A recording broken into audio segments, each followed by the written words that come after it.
All right, the Collin Griffith jury has come back. We're going to watch the verdict together.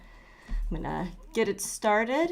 As we know, they left for deliberations early yesterday. Decided to go home early. They came back. They've been here since pretty early this morning. And we were watching, but nothing was happening. So they might have already read. I'm going to get to the spot because I would like to hear what it is. All right, and now I'll put myself in the corner. Okay. That was very good time to see that and be able to get on. Oh no, so you've seen it? One man trash, they announced it. That's probably not good. Let's go.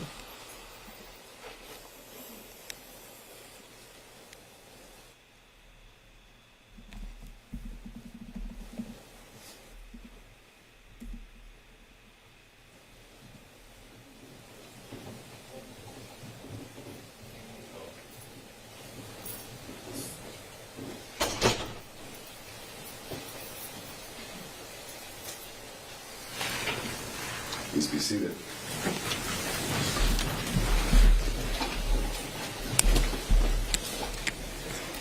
If you are the foreperson, please raise your hand. For the record, juror number 1980896 has raised his or her hand. You may put your hand down. Juror number 1980896, if the jury has reached a verdict, please raise your hand. That juror has his or her hand raised. You may put your hand down. Please pass the verdict form to the bailiff.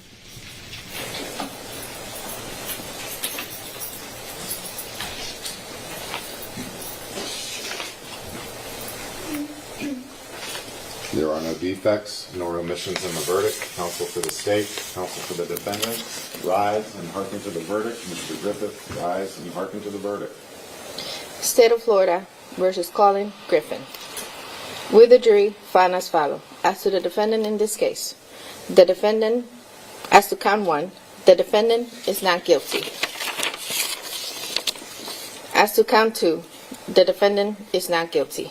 Wow. So say will, this 5th day of February, 2025. Wow. Does the state wish to have the jury polled? You may be seated. Ladies and gentlemen, I want to thank you for the considerable time and attention you have given this case. I also want to advise you of some very special privileges you now enjoy, having served on this jury. No juror can ever be required to discuss what has occurred in the jury room, with rare exception, and that would require a court order following a fully noticed hearing. I'm shocked. For centuries, our society has relied upon juries to consider difficult cases. And during that time, we have agreed a jury's deliberations, discussions, and votes should remain their private affair as long as they wish it. Therefore, the law gives you a unique privilege not to have to speak about the jury's work. Although at this point you are at liberty to speak to anyone you would like to about this case, including your deliberations, you are equally free to refuse to do so. They found him innocent. A request may come from those who are simply curious, perhaps from those who might seek to find fault with you, from the media, the attorneys, or elsewhere. It will be up to you individually to determine whether to preserve your privacy as a juror. On behalf of the entire 10th Circuit and all assembled here, I humbly thank you for your service. You are now discharged. All rise, please. This is in Florida, Jamie. Holy cow. Oh my gosh.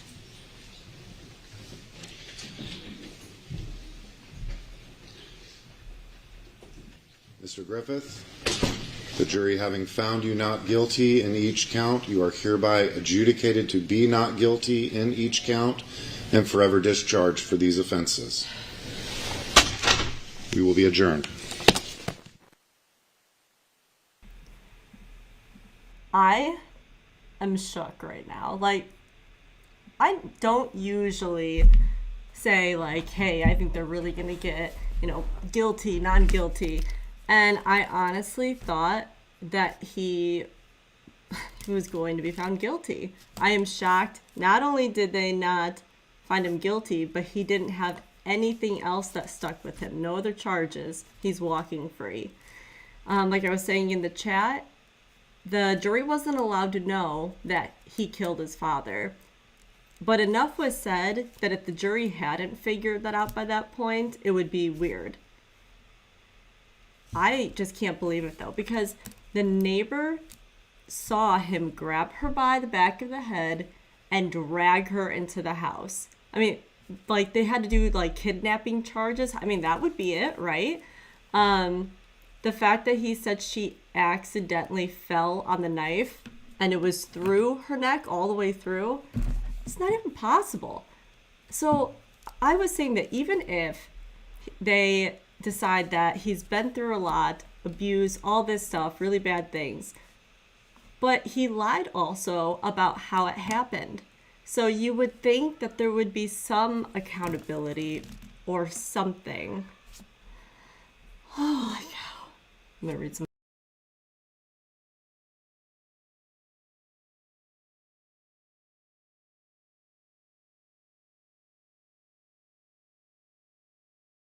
Okay, you said guilty of second degree. That's what I was talking about last night. That I was like, maybe because of everything at play, he'll at least be accountable for something. Maybe it won't be first degree. Maybe they'll knock it down to second or manslaughter or something.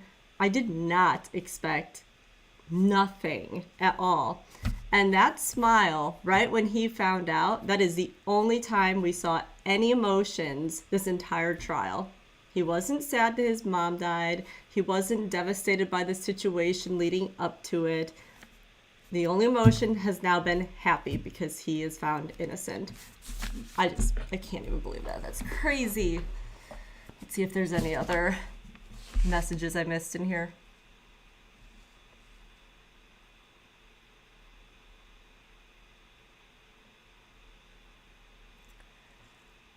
The jury's gonna leave that courtroom, finally be able to go and Google things about Collin, and they're gonna get to see that he killed his dad as well. And I wonder how many of them are going to be like, uh-oh, like, this is bad. Let's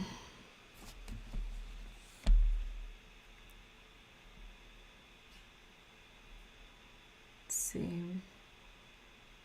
Yeah. Everyone's like in agreement. Like, this has been, he is a free man, Jeffrey.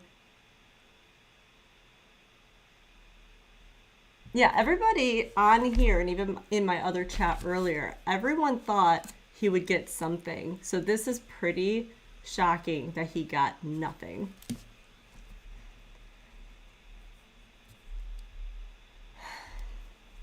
So I think probably next his attorney will probably do a press conference outside the courthouse. We will probably end up hearing from somebody in the family. I would not be surprised if it is the grandma, who will probably be so happy because her daughter was really messed up, but Collin didn't do anything wrong. So I expect something like that to happen. But hopefully we'll get to hear a little bit more from somebody else, anybody else, about the fact that they are surprised that there was no accountability on Collin for any of this. All right, I'm going to let you go. I will be back on, if they do a press conference, I will be back on soon and we can go over it together.